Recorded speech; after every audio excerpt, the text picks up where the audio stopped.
On espère que nos deux représentants marnais vont s'illustrer aux Jeux Olympiques de Vancouver. Football, vous connaissez? Non? C'est un groupe de breakdance qui organise demain à Reims un battle. Là non plus, ça vous dit rien? Justement, regardez le reportage qui suit.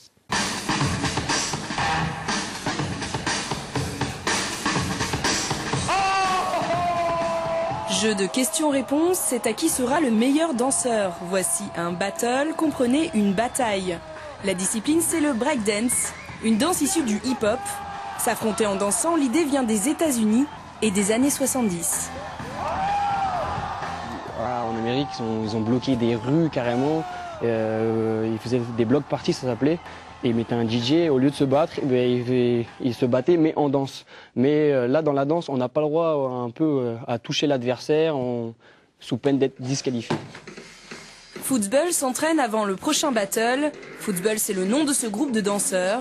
Ils organisent la rencontre de samedi. Foot en anglais signifie pied et zbul en arabe mettre le feu. Leur obsession, défier les autres équipes. En fait, si vous voulez, il y a des équipes plus fortes que d'autres. On redoute plus d'équipes. Mais c'est pas vraiment une crainte. C'est plus justement une envie de rencontrer cette équipe qui nous pousse justement à faire des battles. Petite leçon de breakdance, un power move, un tricks,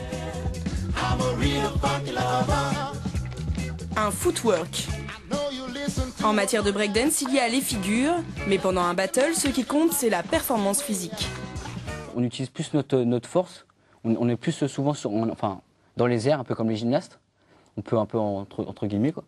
Et on est aussi souvent amené à rester un certain nombre de temps sur les bras, sur les coudes, donc le corps humain il n'est pas habitué à ces choses-là. C'est des impacts qu'on a dans le corps. Moi j'ai des blessures aux coudes, bon ils sont irréversibles, mais ça va être le temps en fait. Qui sera le plus fort au gymnase Bourgoin à Reims? Réponse samedi, 14 h. C'est la fin de cette édition. Merci de nous avoir suivis.